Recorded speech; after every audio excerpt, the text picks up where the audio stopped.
The only thing that you're going to be needing is a box. Mine is the one with a lid, so that it just opens up like so and closes up like so.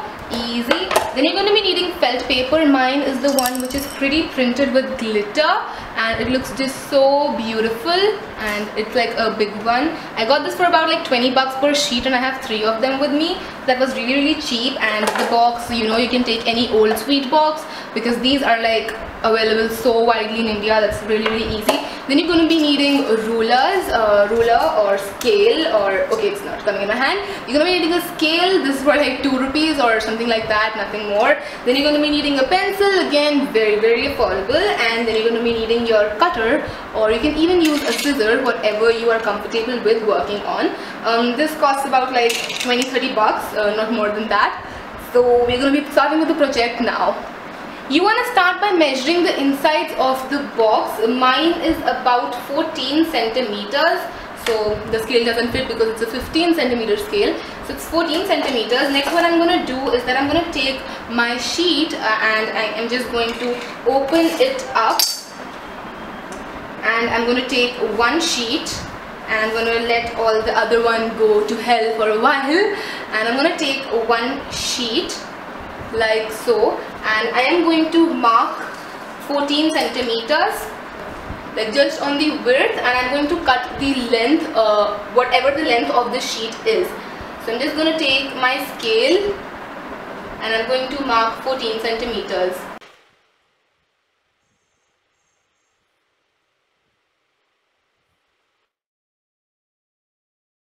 Once I have my line on where I want to cut, I'm going to take my cutter, and I'm a dangerous person, so you don't want to mess with me. Alright, so I'm just going to take my cutter and I am going to cut alongside this line.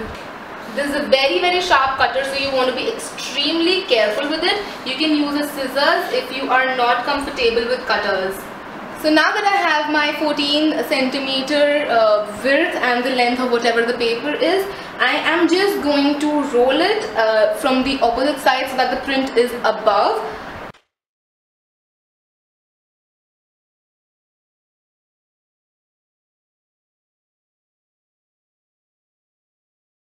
Once I have a roll like this, I am going to make as many as I require to completely fit into my box. So once that is done, I will come back and show it to you how it looks. Also, once you have your roll in place, don't forget to seal, just stop it with a tape. So all my rolls are done. It took about like 7 rolls to fill into my box. So that's how it looks like right now. And I had some spare left over, so I cut up another piece of the felt paper just so that it fits around the sides, so that I can cover up the sides as well. Let me show you closely. Like so. Hope you can see that. Although, so yes, once that I have this done, I'm just gonna zoom in a little now. You can take a 5 rupee Elfie or a Fevikwik and or a 10 rupees Fevicol. That will work perfectly fine because I did not have that handy. So I'm using my glue gun today, and I had to use it for like a million years, or I would not know if it even works now or not. So I'm gonna zoom in so that you can see how I'm going to stick these down as well as the sides. So I have my rolls over here, so I'm going to take them out for a while, and with the tape side facing up, I'm going to take my glue gun and I am going to glue down onto the tape so that it doesn't come on the paper but on the tape.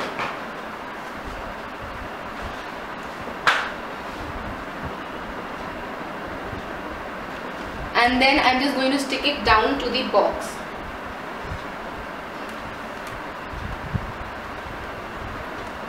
You want to repeat it for all the rolls. After completion, the box looks like this. The rolls are stuck down. Next, I'm going to take the strip that I have cut according to the side of the box, and I'm going to start from the back so that if the paper overlaps, it happens at the back. And I'm going to take the glue gun again, and I'm just going to start gluing it. So I'm putting a line above and a line beneath. If I don't think you can see. And I'm starting from the middle of the back, and I'm just going to stick down the paper like so. You want to be careful because the glue is hot. So my sides are done and it looks like this. It looks really pretty, and I think I'm going to decorate a little bit on the front, but that is optional. You can do it if you want, but because I do have a little more leftover piece, so I'll just do that on the front and I'll show you the final look. So this is what the finished ring holder looks like. You can store your favorite rings in it easily, as it's very easy to store your rings in it. You can take out easily and put them back in very easily. They stay upright, they won't get messed up or anything. I just decorated the front plate. I just added the borders so that it looks a little bit more finished. So this is what my ring holder looks like. For this project, I'm going to be using a box. It's an old box again with a flap open, and you're going to be needing some foam. This is actually from an old jewelry box only. It was a set which came in with this foam, so it is the exact measurements of the box.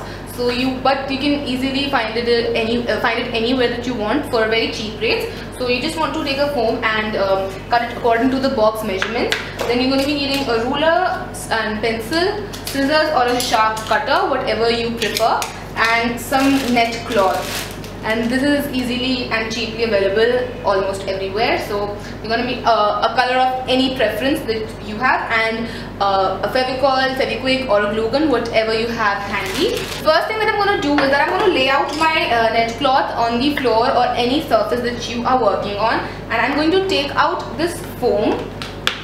Once I have my foam in place, it actually has a paper at the back, so you can stick a paper on the back of your foam so that it's a little bit more sturdy. And then I'm going to just keep it upside down onto my net, and then I want to just I will measure it and have a little bit extra sides so that I can stick it towards the back, and I don't have to stick it on the front part, so that the foam is completely free of any layering of the net.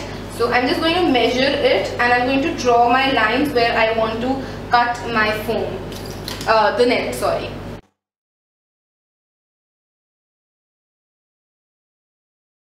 Once I have a fair idea of the lines that I've drawn, which you won't be able to see because it's net and the floor beneath has a little bit of designs, so you won't be able to see, I'm going to take my cutter, or you can use a scissors, whatever you are comfortable with, and with the help of a ruler I'm just going to cut alongside.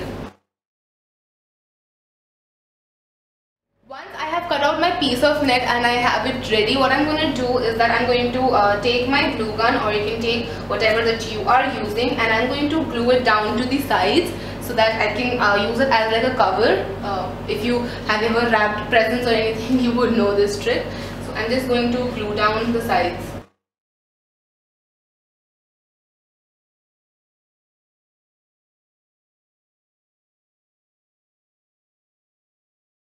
Once I have completely covered my foam, it's going to look like something like this, and I hope you can see the net over it. If you can't, I'm really sorry. And then I'm going to take my box back again, and I'm going to place it inside my box, and that is it. You can now store your earrings in it. So this is how my finished earring box looks like. I took a little bit of the net, about 2 inches in width. I twisted it around and I just hot glued it to these corners of my box, like the top part, and that's how you can store the earrings. When I just open it up, here are the earrings. These are not all, so I would be needing to make more, so I'll do that. And yeah, so it's pretty cute and easy.